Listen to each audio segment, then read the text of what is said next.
मुंबई कांग्रेस की अध्यक्ष हमारी ताई वर्षा गायकवाड़ जी, बड़े भाई अमीन पटेल साहब, असलम शेख साहब, साजिद पठान जी, मधु चौहान जी, पंडित भंवर सिंह राजपूत जी, माइनॉरिटी कांग्रेस के पूर्व अध्यक्ष हाजी बब्बू साहब, वर्तमान अध्यक्ष इब्राहिम भाईजान जी, प्रभारी अहमद खान साहब, माइनॉरिटी डिपार्टमेंट की राष्ट्रीय कार्यकारिणी की सदस्य जीनल गाला जी, अब्दुल रहमान रिजवी जी, निज़ामुद्दीन राइन जी, हमारे पंडित भंवर सिंह राजपूत जी, राजहंस जी, जावेद जुनेजा जी, अशरफ आज़मी साहब, अरशद आज़मी साहब, राजा रहबर खान साहब, विनी डसूजा जी, आफरीन शेख साहिबा और आज के इस कार्यक्रम के आयोजक रवि बाउकर साहब। सबसे पहले तो यहाँ पर पिछले मेरा ख्याल है कि 4 घंटे से 3-4 घंटे से मौजूद उन तमाम साथियों का स्वागत करता हूँ, उनका इस्तकबाल करता हूँ जिन्हें अगर कुर्सियों पर जगह नहीं मिली, कुर्सियाँ कम पड़ गईं, तो उन्होंने ज़मीन पर बैठने से भी गुरेज नहीं किया। आप हमारी असली ताकत हैं, हम आपकी मौजूदगी को सलाम करते हैं। जो भाई पिछले 3-4 घंटे से खड़े हैं, मैं समझ सकता हूँ उनको परेशानी भी है, लेकिन फिर भी वो इस कार्यक्रम में कांग्रेस के लिए, आप सबके लिए अगर मौजूद हैं तो उन सबको पहले उनका शुक्रिया अदा करना बनता है। आपण सर्वे कसे आहात, मैंने ये शब्द इसलिए बोला क्योंकि मैं जिस ऑडिटोरियम में खड़ा हूं, जिस हॉल में खड़ा हूं, इस हॉल का जो नाम है अन्ना भाऊ साठे, मराठी साहित्य का एक बहुत बड़ा साहित्यकार, बहुत बड़े कवि, बहुत बड़े लेखक और बहुत बड़े समाज सुधारक, महान अम्बेडकरवादी, मैं उनके नाम पर जो ये ऑडिटोरियम है, उस ऑडिटोरियम में खड़ा हूं और मुंबई के लोगों से बातचीत कर रहा हूं। बात शुरू करूं उससे पहले मीडिया के साथियों की मौजूदगी को भी सलाम करता हूं।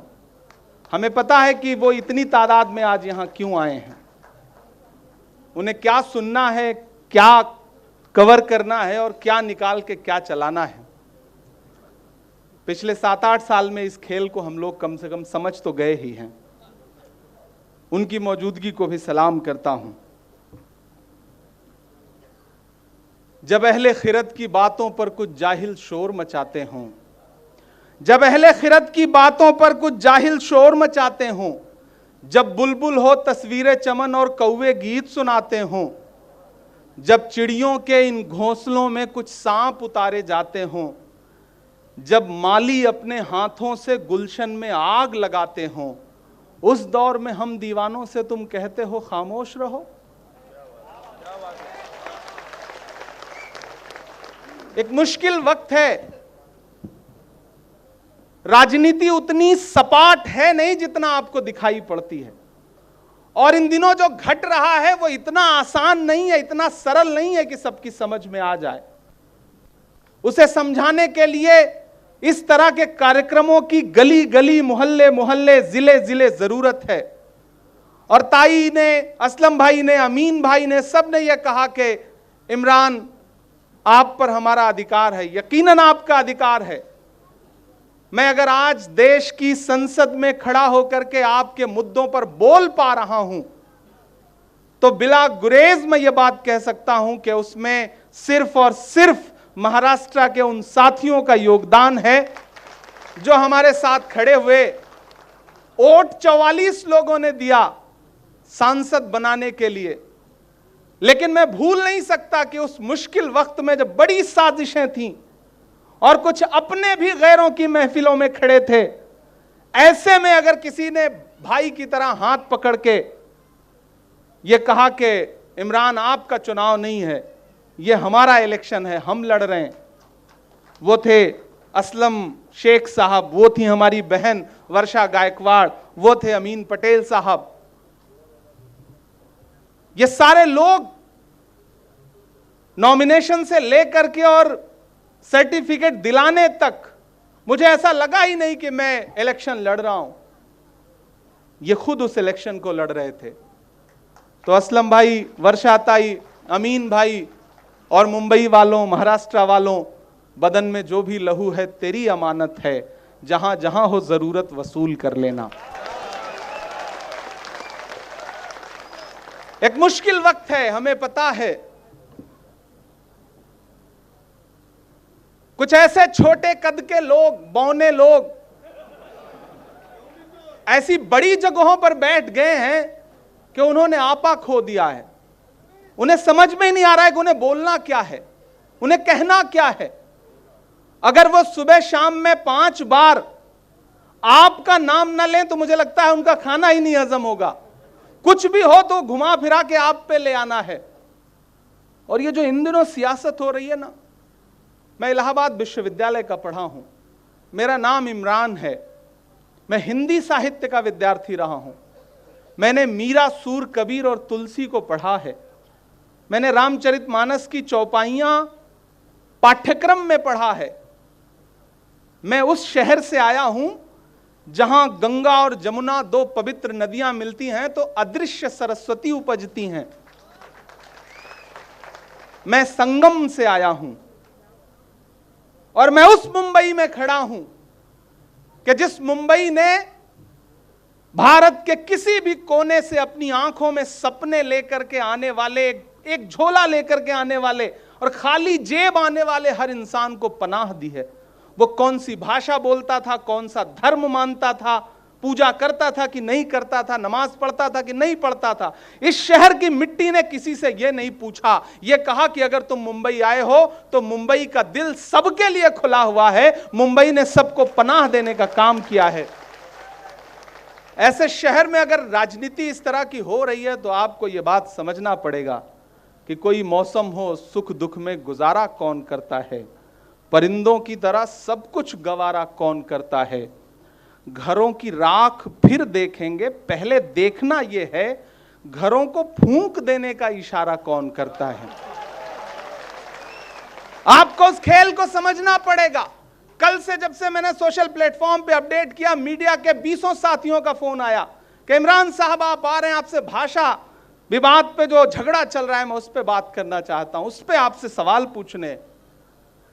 तो मैंने कहा भाई, हम तो कांग्रेस के लोग हैं, हम तो वो लोग हैं कि मराठी हो, गुजराती हो, कन्नड़ा हो, तेलुगु हो, हिंदी हो, उर्दू हो, बांग्ला हो, इस भारत में बोली जाने वाली सैकड़ों जो भाषाएं हैं, हम बहुत सारी भाषाएं बोल नहीं पाते, लेकिन उन भाषाओं के प्रति हमारा आदर, हमारा सम्मान है, क्योंकि हमें डॉक्टर बाबा साहब अंबेडकर ने संविधान में लिख के दे दिया और ये कह दिया कि ये देश सबका है, सबके लिए बराबर है। तो हम डॉक्टर बाबा साहब अंबेडकर के इस संविधान को मानते हैं, इसको मानते हैं।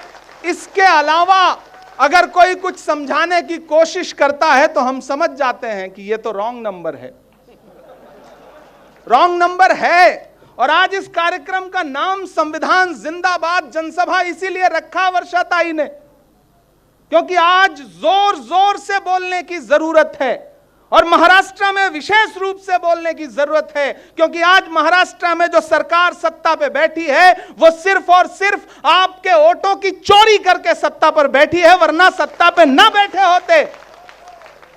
मैंने पूरे राज्य में चुनाव प्रचार किया है। उस दौरान मैं गली गली, कोने कोने, सुदूर अंचल, मराठवाड़ा से लेकर के, विदर्भा से लेकर के, मुंबई से लेकर के, कोई कोना नहीं बचा है पूरे महाराष्ट्र में जहां मैं चुनाव प्रचार में न गया हूं। मुझे झंडे नहीं दिखाई पड़ते थे भाजपा के, कार्यकर्ता नहीं दिखाई पड़ते थे। और बाद में परिणाम आया तो हम सब शॉक्ड थे कि यह कैसे हुआ। वो बाद में समझ में आया जब राहुल गांधी जी ने वोटर लिस्ट लेकर के चुनाव आयोग से कहा कि आप बताइए, आप जवाब दीजिए, तो इलेक्शन कमीशन के पास राहुल गांधी जी के पूछे गए सवालों का जवाब तक नहीं है। मुंबई वालों, जब तक शेर अपनी कहानियां खुद लिखना नहीं सीखेंगे, तब तक शिकारी अपनी कहानियों में खुद को महान बताते रहेंगे।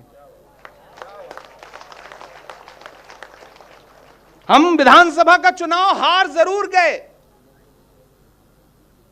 लेकिन इसका यह मतलब नहीं कि हमने महात्मा गांधी से, डॉक्टर बाबा साहब अंबेडकर से, छत्रपति शिवाजी महाराज से, इंदिरा गांधी जी से, पंडित नेहरू से जो सीखा है उस विरासत को लेकर के घरों में बैठ जाएंगे। नहीं, हार तब होती है जब मान लिया जाता है, जीत तब होती है जब ठान लिया जाता है। कांग्रेस के साथियों, बिल्कुल डरिए मत। सिस्टम भले इनका चल रहा हो, सरकार भले इनकी चल रही हो, लेकिन बात देश की पार्लियामेंट में राहुल गांधी की मानी जाती है। यह जलवा है हमारे नेता का। भले ही मीडिया से वॉश आउट कर दें, स्क्रीन पर राहुल गांधी को ना दिखाएं, लेकिन मुझे पता है कि जिस इंसान को ये शहजादा कहते थे, राजकुमार कहते थे, वो इंसान जब एक सुबह कन्याकुमारी से एक टी शर्ट और एक ट्राउजर में निकला, 4000 किलोमीटर पैदल चलता हुआ कश्मीर पहुंचा, तो 10 लाख का सूट पहनने वाले, मोबाडो का चश्मा पहनने वाले, हुबलोट की घड़ी पहनने वाले नरेंद्र मोदी जी का नकाब उतर चुका था और राहुल गांधी के बारे में फैलाया गया झूठ बिखर चुका था।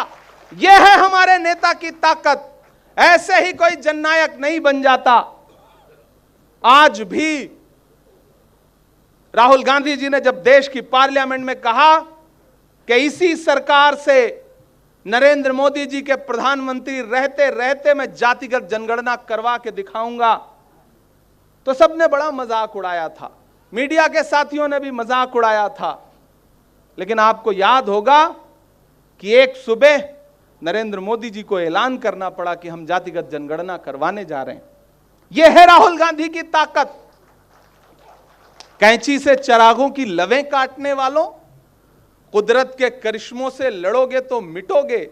तुम फूल को चुटकी में मसल सकते हो, लेकिन खुशबू को बिखरने से नहीं रोक सकोगे। ये जो मोहब्बत की खुशबू है जो कांग्रेस में समाहित है, उसे एक बार फिर से लेके उठ खड़े होइए। आपके सामने आने वाले दिनों में एक इलेक्शन है। कोई इलेक्शन छोटा बड़ा नहीं होता। मेरे लिए लोकसभा का इलेक्शन भी उतना ही महत्वपूर्ण है, विधानसभा का इलेक्शन भी उतना ही महत्वपूर्ण है, और कॉरपोरेशन का इलेक्शन भी उतना ही महत्वपूर्ण है। ताई, मैं आपका छोटा भाई हूं। तब आप आमदार हुआ करती थी जब आपने मुझे वोट देके खासदार बनाया। मुझे दिल्ली जाके लगा कि अगर छोटा भाई उच्च सदन में बैठ रहा है तो फिर बड़ी बहन को भी यहीं आना पड़ेगा। और हम लोगों ने दुआ की, और देखिए मुंबई वालों, आप अपनी अध्यक्ष की ताकत समझिए। आप अपनी अध्यक्ष की ताकत समझिए कि एक इंसान जिसे भारतीय जनता पार्टी ने वर्षा गायकवाड़ के खिलाफ कैंडिडेट बनाया और उन्हें लग रहा था कि वो साम दाम दंड भेद करके चुनाव जीत जाएगा, लेकिन यह वर्षा गायकवाड़ का जमीन से जुड़ाव था, इनके पिता की विरासत थी, राहुल गांधी का नाम था, कांग्रेस की ताकत थी कि तमाम पैसा धन दौलत खर्चने के बाद भी वो इंसान इनसे चुनाव नहीं जीत सका। तो आप अंदाजा लगाइए कि आज जब प्रेसिडेंट ने नॉमिनेट किया राज्यसभा में, तो उस हारे हुए, वर्षा गायकवाड़ से हारे हुए प्रत्याशी को नरेंद्र मोदी जी ने नॉमिनेट करवा करके राज्यसभा पहुंचाया। तो आप अपनी अध्यक्ष की ताकत को समझिए कि वर्षा गायकवाड़ किसे चुनाव हरा करके लोकसभा पहुंची हैं, और उसको संसद लाना नरेंद्र मोदी जी के लिए कितना महत्वपूर्ण था। क्योंकि मुझे लगता है कि इस देश में नरेंद्र मोदी जी को झूठ बोलने में कोई टक्कर दे सकता है तो वही दे सकते हैं। इसलिए आप सबसे कहना चाहता हूं साथियों कि ये बहुत आने वाला समय बहुत मुश्किल भी है, महत्वपूर्ण भी है। कई राज्यों में चुनाव हैं, लेकिन यहां जो बीएमसी का चुनाव है वो किसी राज्य के चुनाव से कम नहीं है। मुझे लगता है कि वो ज्यादा महत्वपूर्ण है। आप सारे लोगों को कमर कसना है। यहां मेरी माएं बहनें बैठी हैं, नौजवान साथी बैठे हैं, बुजुर्ग बैठे हैं, ऐसे तमाम सामने चेहरे बैठे हैं जिन्होंने पिछले 40 साल 50 साल कांग्रेस पार्टी के लिए अपना सब कुछ कुर्बान किया है। और कई ऐसे लोग बैठे हैं जिन्हें जिंदगी में राजनीतिक तौर पर शायद उसका बदला भी ना मिल सका हो, लेकिन यह कांग्रेस पार्टी की मोहब्बत है, यह संविधान के प्रति उनका सम्मान है कि उन्होंने पूरी जिंदगी कांग्रेस के लिए कुर्बान कर दी, उफ तक नहीं किया, कुछ मांगा तक नहीं। ऐसे लोग असल में कांग्रेस की ताकत हैं। ये जो लोग छोड़ के चले गए या छोड़ के जाएंगे, उनकी परवाह करना बंद करिए। कांटे गुल के साथ नहीं चल सकते हैं, बुज़दिल खुल के साथ नहीं चल सकते हैं।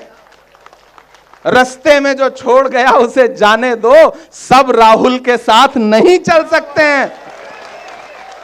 ये बड़ी लड़ाई है। इस बड़ी लड़ाई में वही चलेगा जिसे फिक्र ना हो, परवाह ना हो, जिसकी आंखों में सपना हो।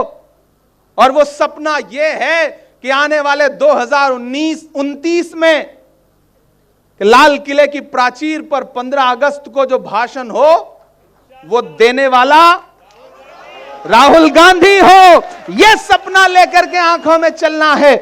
और अगर हम इस सपने को लेकर के चलेंगे तो आप यकीन जानिए, इस तरफ ये जो 4 तस्वीरें हैं, इसमें जो पहली तस्वीर है छत्रपति शिवाजी महाराज की, दूसरी तस्वीर है बाबा साहब अंबेडकर जी की, इंदिरा गांधी जी की, राजीव गांधी जी की।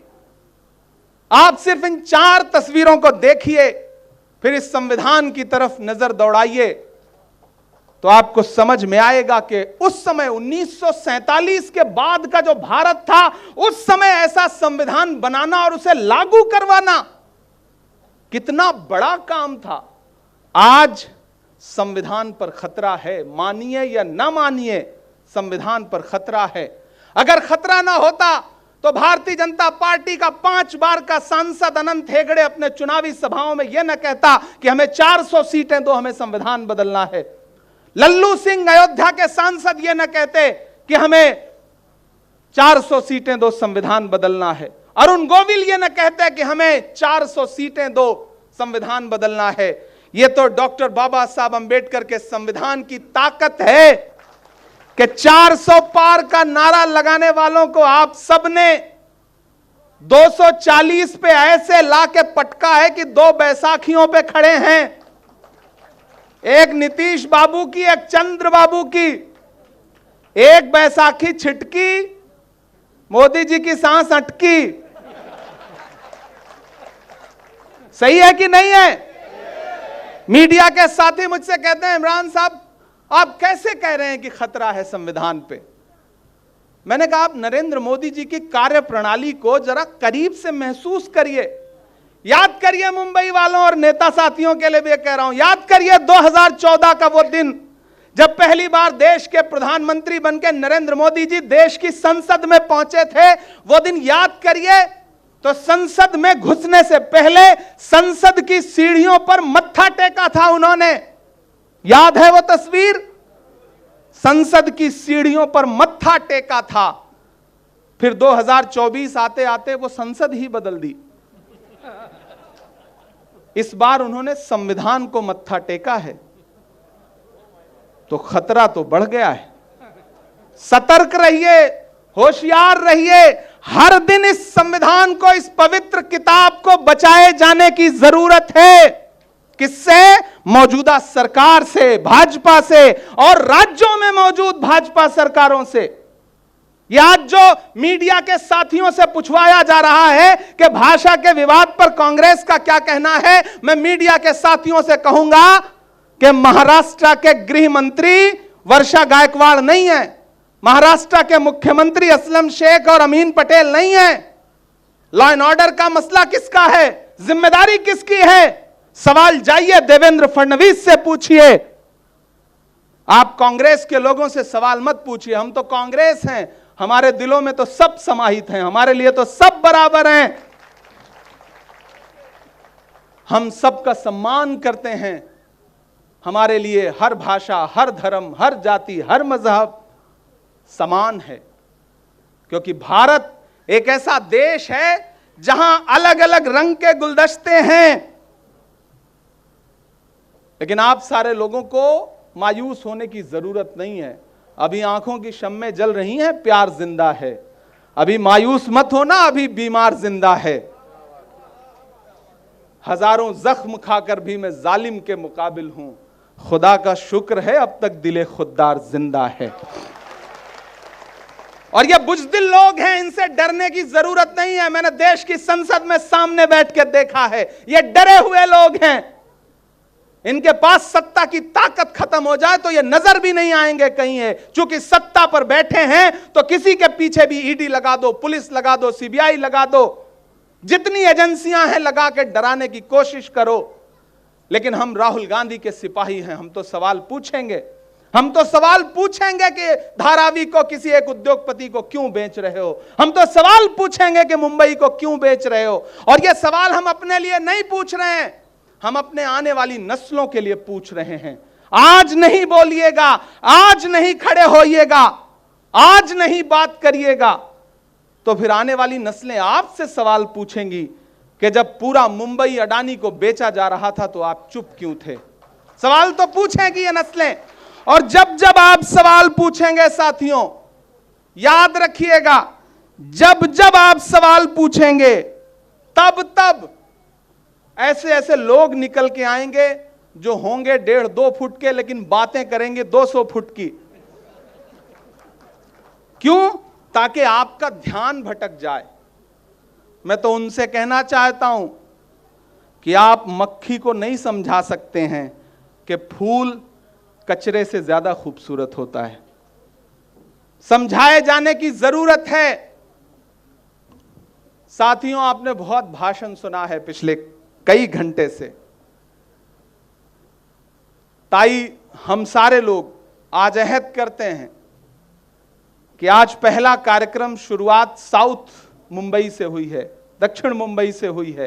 ये जो शम्मा जली है, आज जब ये तस्वीर मुंबई में जाएगी तो नफरत की राजनीति करने वालों के मुंह पे यह तस्वीर तमाचे का काम करेगी, क्योंकि ये मोहब्बत से जुटाए गए लोग हैं, ये मोहब्बत में आए हुए लोग हैं, ये तिरंगे के सम्मान में आए हुए लोग हैं, ये भारत के संविधान के सम्मान में आए हुए लोग हैं।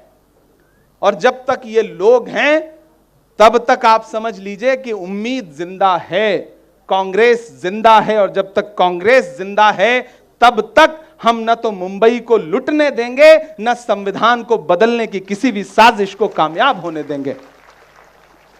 अंत में आपसे बस इतना कहूंगा, आखिर में बस आपसे इतना कहूंगा कि मैं देश की पार्लियामेंट में हूं, पूरी दुनिया ने बड़ा प्यार दिया, मैं उत्तर प्रदेश में पैदा हुआ, लेकिन गर्व करता हूं कि महाराष्ट्र ने मुझे इस तरह अपनाया कि आज जब देश की संसद में खड़ा होकर बोलता हूं तो हर सूबे को लगता है कि ये हमारा बेटा है, हमारा भाई है। लेकिन आपका बेटा, आपका भाई कहीं भी जा करके नाम रोशन करे, रहेगा वो आपका ही बेटा, आपका ही भाई रहेगा। मैं आपका हूं, आपका पूरा हक है जहां जहां ले चलना होता ही। और आपसे तो राजनीति में आने से पहले मैंने आपको अपनी बड़ी बहन माना है, तो आप जब भी आवाज देंगी तब आपका ये छोटा भाई हाजिर मिलेगा। रवि भाई ने कहा कि खासदार फंड से इस यहां के लिए आप कुछ बजट दीजिए। बिल्कुल, मैं अमीन भाई से पहले भी कह चुका हूं कि जो भी मेरे पास छोटी सी धनराशि रहती है उसमें आपके हिस्से का जो भी है वो आप मुझे प्रोजेक्ट दीजिएगा, वो आप मुझे इशू बताइएगा। मैं पूरी कोशिश करूंगा, पूरी ईमानदारी से आपका हिस्सा। अच्छा, हाँ, वो भी सुना देंगे। आपका हुक्म बिना पूरा किए कैसे जा सकते हैं। बिल्कुल, अच्छा, हाँ, वो भी सुना देंगे। देखिए कितना, यही है मुंबई, समय पे कितना चीजों को याद दिलाते हैं। उन्हें समझ में आया कि ये भाषण खत्म करे उससे पहले इसे याद दिला दो ताकि वक्त छूट ना जाए। और जो समय का सही सदुपयोग करते हैं, दरअसल वही लोग अच्छे होते हैं। समय की ही कीमत है, वक्त की ही कीमत है। जो अखबार सुबह 5 रुपए का एक बिकता है, वो शाम होते होते 5 रुपए का 1 किलो बिकता है। तो समय की ही कीमत है। और उस समय को भाई ने मुझे याद दिलाया। मैं नज़्म भी सुना दूंगा आखिर में, बस आपसे एक छोटी सी आपको कहानी सुनाता हूं कि महान बादशाह सिकंदर ने जब यूनान जीता ना, यूनान फतेह किया, तो जीत का जश्न मनाने के लिए शहर की सड़कों पर निकला। तो उसने देखा कि पूरा शहर उसके स्वागत में जश्न मना रहा है, जीत का जश्न मना रहा है।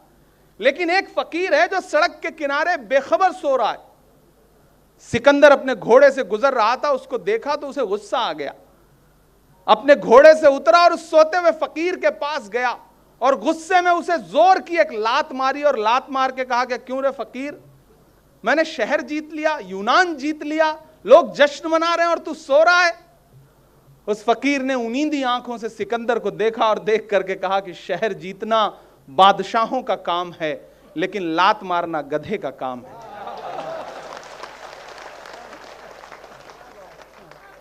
तो कभी नोटबंदी की लात, कभी महंगाई की लात, कभी पेट्रोल डीजल महंगा कर दिया। जो मन में आ रहा है वो कर रहे हैं, जो मन में आ रहा है वो कर रहे हैं। अब इस देश को एक इंकलाब की जरूरत है और मुंबई की धरती, महाराष्ट्र की धरती क्रांति की धरती है, यो ज्योतिबा फुले जी की धरती है, ये संत नामदेव की, ज्ञानदेव जी की धरती है, सबसे बड़ी बात की है डॉक्टर बाबा साहब अंबेडकर की धरती है। यहां से उठी हुई आवाज पूरे देश की दशा और दिशा तय करती है। इसलिए मुंबई वालों, वो जो गंगा जमुनी तहजीब है उसे बचाने के लिए आगे आइए, वरना ये पागल लोग सब कुछ जला देंगे, ये पागल लोग सब कुछ बर्बाद कर देंगे।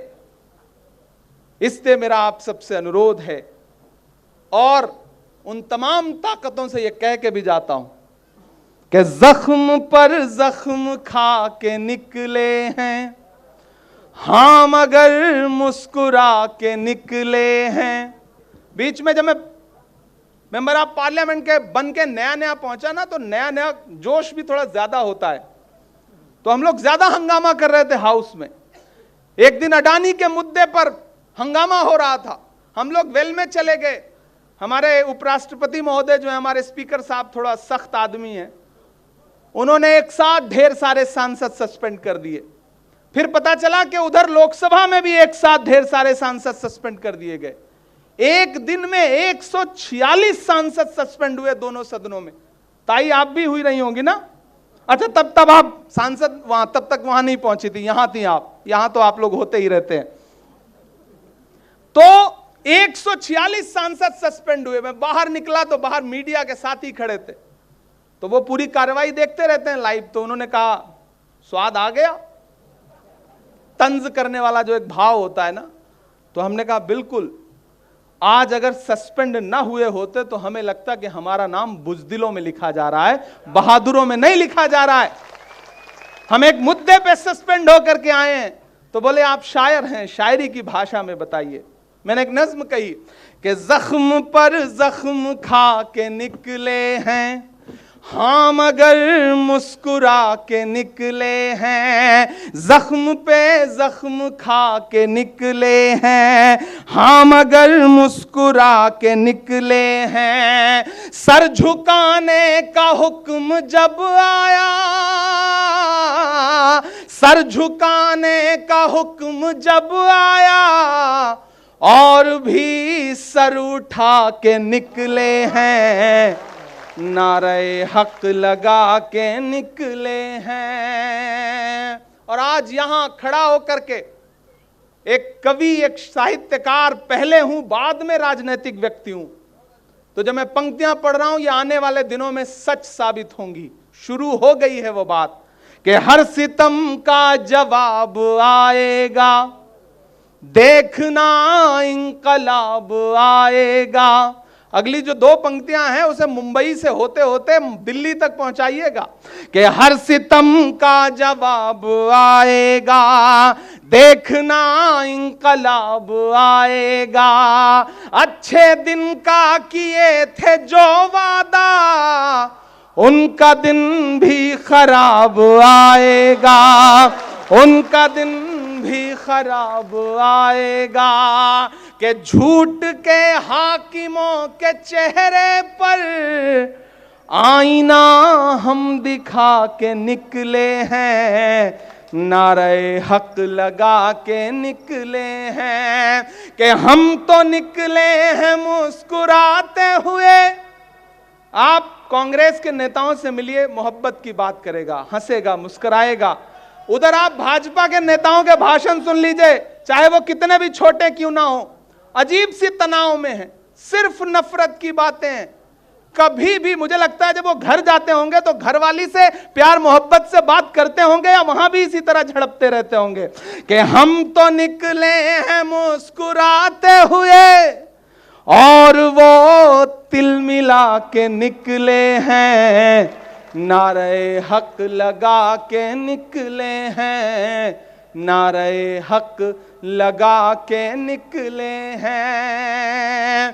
कांग्रेस के साथियों, एक बार फिर से एकजुट होइए, नई ऊर्जा, नई ताकत के साथ। यहां जो मंच पे साथी बैठे हैं, बहुत सारे ऐसे साथी हैं मैं जिन्हें नाम से पहचानता हूं, उनके चेहरे पहचानता हूं, लेकिन सबका नाम लेना संभव नहीं है। जो सामने बैठे हैं तमाम साथी, उनको भी जानता पहचानता हूं। उन सब का शुक्रिया अदा करते हुए कह रहा हूं कि एक बार अपनी पूरी ताकत फिर से इकट्ठा करिए। ये लड़ाई बहुत बड़ी है और ये जो नफरत की बातें करने वाले नफरत के सौदागर आपके सामने आए तो उनसे कहो कि जरा सी बहस को लंका बनाया जाएगा, तमाम शहर को दंगा बनाया जाएगा। हमें जलाओ ना यारों की वो कपास हैं हम, हमें मिला के तिरंगा बनाया जाएगा। बहुत शुक्रिया, बहुत मोहब्बत।